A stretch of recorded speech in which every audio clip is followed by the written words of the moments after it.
bahawa mengikut kiraan daripada H, jumlah yang akan dirugi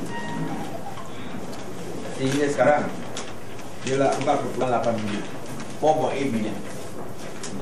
Yang terkandung di sini, kalau kita lihat di sini, terkandung sini, membeli itu Tanjung dan Genting Tanyang, dia rugi 2.6 bilion kerana bayar komisen lebih 1 bilion.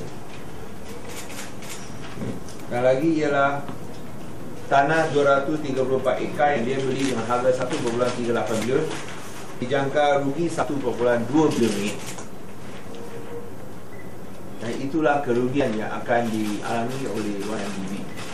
So kita lihat di sini bahawa 1MDB sekarang menghadapi kehilangan nilai sebanyak 4.8 bilion. Ini tak ambil kira operating losses, hanya pembelian dan juga kos yang dia beli lebih tinggi dan juga nilai yang tidak ada. Dan ini adalah kiraan daripada The Age. Semua tahu The Age adalah satu akhbar perniagaan yang diyakini pelabur-pelabur. So we are looking at losses of 4.8 billion ringgit from 1MDB, and that is before they have actually commenced operations. So before operating losses, they are looking at in terms of the loss from their asset value of overpaying 4.8 billion, of which 2.6 is from overpaying Genting and Tanjung Power Plants. 1 billion ringgit in extra commissions to Goldman Sachs, and then of course 1.2 billion ringgit for the purchase of 234 acres of land in Aitam Estate, which is on both our constituency. Now the state government has said very clearly, you know that 1MDB is trying to turn losses into profits by doing other projects other than affordable housing that have been announced. And that's what they say. They're going to do other projects on that piece of land. We say, just as we have said to JKP and product, we've got to be consistent. We're consistent on JKP and product. You are set up to do affordable housing. Do affordable housing. Don't like product, do houses until 1.85 billion. Saya nak tanya mengapa Surat Khabar takut untuk siarkan bahawa mereka bina rumah berharga 1.85 bilion. Staff pun tak berani siarkan. NST dan lain-lain tak payah cakap lah. Cuma pun saya telah banyak kali buat kenyataan, dan apabila dalam semalam dalam Dewan Undangan Negeri pun tak dikeluarkan dalam Surat Khabar. Mengapa takut nak sebut bahawa Perda berencana membina rumah bernilai 1.85 juta di Teluk Kumbang? Mengapa? Ini bukan tanya pemberita lah, ini tanya you balik, tanya you bos. Mengapa takut siarkan? Adakah kerana harga ini terlalu tinggi, ataupun nak tutup daripada JKP ataupun pihak-pihak tertentu? Siarkanlah, itu hakikat, dan mereka tak nafikan. Dan jumlah ini kita dapat daripada surat yang dikeluarkan oleh Dr. Zainal Abidin Osman.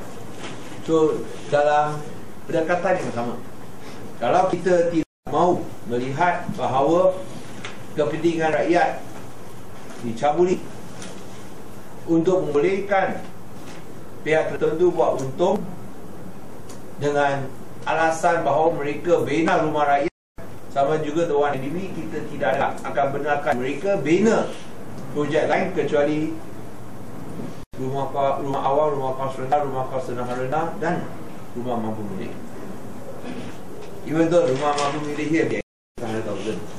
Okay lah, that is what they say, 500,000. 500,000, kira 500,000. That's what the federal government wants. Ours is 100. So you difference 100.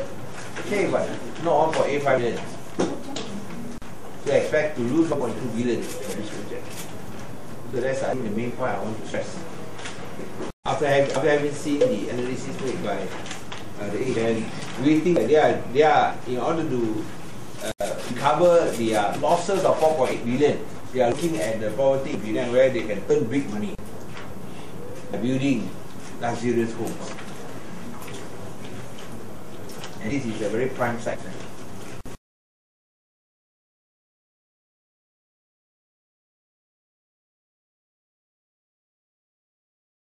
Overpaying for Genting, Sanyan dan Tanjung Powertech. Ini tertulis di sini. Macam mana dia tulis?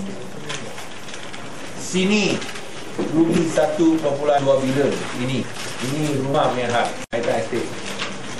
Ini commission 1 bilion lebih dia bayar room tax. Akhirnya ini Powertech lah.